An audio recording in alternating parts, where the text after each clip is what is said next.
é que este documento que foi lido aqui, que é relativo ao apoio às audições, praticamente dos que estão aqui presentes, mais ou menos as contas feitas, assim de forma muito grosseira, devemos ter aqui 300 pessoas nesta sala. Das 300 pessoas, provavelmente, só 10 pessoas é que têm conhecimento do documento. Então significa que 90% das pessoas que estão aqui, primeiro, não conhecem, não sabem da existência deste documento. 2, nem sequer tiveram o documento, mesmo por um improviso, para acompanhar a leitura. Portanto, isso do ponto de vista psicológico, penso que a doutora sabe muito bem, sei que estudou comunicação, a concentração humana, ela varia de 12 em 12 segundos. Então, de 12 segundos, a pessoa se desconcentra, depois tem que se concentrar de novo. Imagina uma leitura de um documento durante 1 hora, que você não tem nem sequer uma folha para se orientar. Significa que as pessoas estão aqui, pura e simplesmente, a fazer papel físico, presença só. 2, estamos aqui a falar de cenários políticos, cenário, digamos, o cenário profundo, de transformação profunda, reforma profunda, cenário moderado e então continuidade. A primeira questão que eu coloco aqui é: qual foi a base para se fazerem estas 3 categorias? Qual foi a amostragem das pessoas que foram ouvidas e qual foi a percentagem das que disseram que querem profundas, das que disseram que querem moderadas e das que disseram que querem continuidade? Porque se não houver uma clareza em relação à amostragem, este exercício vai se converter num exercício de manipulação psicológica e social. Vou dar um exemplo muito simples. Ana Mola foi o primeiro partido que fez uma escutação paralela em outubro do ano passado. E nós apresentamos números. Quando submetemos a nossa proposta, o Diniz depois vai falar aqui da nossa proposta de quase 500 páginas, o Diniz vai falar sobre isto. Quando nós apresentamos esta proposta, nós indicamos a metodologia que usamos para buscar as informações. E a metodologia que nós usamos foi uma metodologia de recolha de informações virtuais. E nós tivemos 68.850 pessoas que responderam a todos os nossos inquéritos. E nós pegamos as 68 mil pessoas, dividimos em categorias de respostas. Das pessoas que queriam um regime semipresidencialista, os outros que queriam um regime ainda presidencialista, os outros queriam um regime parlamentar. E nós dissemos, das 68 mil, 10% pediu isto, 20% pediu aquilo. Agora, a minha pergunta é: profundo, moderado e continuidade. Qual é a amostragem das pessoas que foram consultadas? A nível virtual? A nível presencial? Como é que foi feita essa amostragem? Quem são essas pessoas? Porque se isso não for apresentado, isto é um exercício de manipulação. E na técnica de informação há uma coisa que chama-se de framing. Framing é manipular as pessoas, não para aquilo que as pessoas querem pensar, mas para aquilo que nós queremos que elas pensem. Então as pessoas têm ideias concretas do que querem reformas. E nós arranjamos categorias que conduzimos as pessoas a pensar de acordo com as categorias que nós impusemos. Então isso não é diálogo, isso não é escutação. Isso é manipulação psicológica. Isto também tem uma linguagem que chama-se de agenda settings. Quer dizer, é uma agenda imposta. E as pessoas depois têm que escolher de acordo com uma preconceição já pré-definida. Portanto, este é um dos aspectos metodológicos que eu queria fazer. E nós também queríamos dizer que nós submetemos várias cartas ao COT, que não tivemos respostas até agora. Mesmo o desvio da agenda, nós temos uma carta, trazemos aqui todas, não foi respondido. A questão dos prazos, a falha nos prazos, nós submetemos uma carta à COT também a indicar que os prazos estavam a falhar. O primeiro ciclo já devia ter terminado no ano passado, mas nós já estamos em junho, quando estamos a introduzir o segundo ciclo. Portanto, estas cartas todas foram enviadas ao COT e até hoje que estou aqui a falar, a COT não respondeu a nenhuma delas. Mas nós, como não nos cansamos, temos hoje também, depois da minha intervenção, vamos submeter o que eu estou a falar, não vou dizer tudo, vamos submeter mais uma carta, a 5ª carta, vamos submeter ainda hoje, que fala de alguns aspectos que estou aqui a levantar. Agora, vamos lá para o conteúdo, dos conteúdos. Por exemplo, eu não vou falar de muita coisa, vou deixar o ministro depois falar sobre isso, mas eu vou dizer uma coisa. Toda a situação que surgiu neste país, que levou à instabilidade deste país, é muito simples. A situação que levou à instabilidade deste país chama-se verdade eleitoral. O que levou à instabilidade deste país foi fraude eleitoral. O que levou os moçambicanos, os jovens, a irem para a rua protestarem é porque queriam que aquilo que depositaram na urna correspondesse aos resultados que foram anunciados pelos órgãos eleitorais. Essa é que é o cerne, é a coluna vertebral de todo este diálogo. Tanto mais que a pessoa que está a falar aqui, foi provado isto, até dito pelo professor Severino Benha, foi a primeira pessoa que fez o documento base que serviu de sustento para o tal chamado acordo político. Os 20 pontos que eu enviei em novembro de 2024 para o antigo presidente Filipe Jacinto Nunes, em que mostrava o que devia ser os pontos fundamentais das reformas do país. E o que acontece é que hoje estamos a desviar o foco daquilo que é o essencial que levou à instabilidade deste país. Por isso eu não vou me perder com muita coisa, eu vou entrar logo nas questões eleitorais. Bom, o que nós temos? Identificou-se uma série de problemas. E um dos problemas identificados é a lentidão no anúncio dos resultados eleitorais. Eu diria, não só a lentidão, mas também a manipulação e o adultério, se me permitirem o termo, da verdade eleitoral depositada na urna. E depois, nós entramos aqui nas soluções e eu acho extremamente engraçado. Entre as soluções, se diz que houve moçambicanos que apresentam propostas moderadas para haver integridade, para haver transparência eleitoral. Então temos aqui escrito de que a introdução de reformas graduais para melhorar a transparência, eficácia e credibilidade do sistema eleitoral. Quer dizer, nós temos moçambicanos que não estão bons da cabeça, estamos a dizer que o universo de dementes em Moçambique aumentou tanto que esses mesmos dementes estiveram nas audições da COTE e que disseram que não estão interessados em ter efetivamente uma transparência eleitoral. Que a transparência eleitoral pode ser feita devagarinho, devagar, não tão já. Por outras palavras, estamos a dizer que há moçambicanos que vieram para uma audição destas e disseram que não podemos combater rapidamente a fraude. A fraude tem que ser combatida pouco a pouco, devagarinho, aos poucos. Quer dizer, que Chanili não vamos moçambicar na zona. Então é isto que estamos a dizer. Portanto, isto é uma manipulação. Eu não acredito que existam moçambicanos que tenham pedido para não se combater a fraude de forma profunda, mas combater essa fraude de forma moderada, devagarinho. Estão satisfeitos com eleições fraudulentas, com roubo de votos, com inverdade eleitoral, com injustiça. Estamos satisfeitos que continua assim. Portanto, isto é um ponto. Agora, em termos de propostas concretas, nós voltamos a revisar. Primeiro, é possível, sem custos adicionais, sem orçamento adicional, resultado eleitoral. As pessoas vão votar, fechamos a assembleia de voto, começa-se a contagem, em 24 horas é possível o país todo e o mundo todo saber dos resultados ao nível distrito por distrito. Isso é prático, é possível e nós mesmos fizemos testes na cidade de Maputo e isso é possível.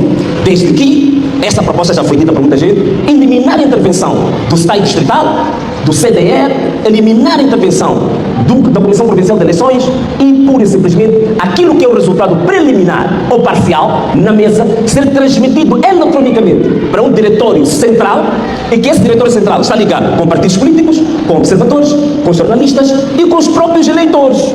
Portanto, eu depois de votar na minha mesa, num ato de recenseamento, eu deixo o meu e-mail, deixo o meu telefone, quando sair o edital da mesa onde eu votei, faço o scan e eu como eleitor, mesmo estando em casa, eu recebo o resultado do scan da mesa onde eu votei em menos de 24 horas. Isso é possível e querer fugir disto, começamos a falar de poligamia, queremos a falar de IVA, queremos a falar de criminalização, é desviar o foco daquilo que é essencial. Se nós pudermos, em 24 horas, fazer o resultado ser conhecido por todos os moçambicanos, nós eliminamos todos os focos de conflito que vem desde 1994 até hoje. Portanto, esta aqui é a proposta fundamental que eu queria deixar em poucas palavras, bastante breves, aqui para os moçambicanos e para esta sessão, sendo que as partes técnicas mais detalhadas vou deixar aqui o Denis Limano que vai entrar em detalhes, mas politicamente queríamos deixar aqui salienta a todos os moçambicanos. Estas coisas de moderado, de profundo, de continuidade, é uma manipulação psicológica, não tem absolutamente nenhuma evidência de que foram feitas consultas, porque nem sequer existe uma amostragem. Até o DECID, que começou uma semana, a plataforma DECID também implementou consultas virtuais, em uma semana o DECID já teve 5.000 pessoas que responderam as suas perguntas.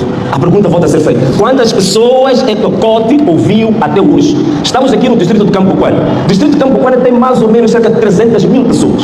Quantas pessoas vão ser consultadas no distrito de Cambutano? Aqui só temos cerca de 200 pessoas. Então, que façam essas contas e mostrem ao público para nós sabermos se estão mesmo a consultar ou estão a manipular as pessoas.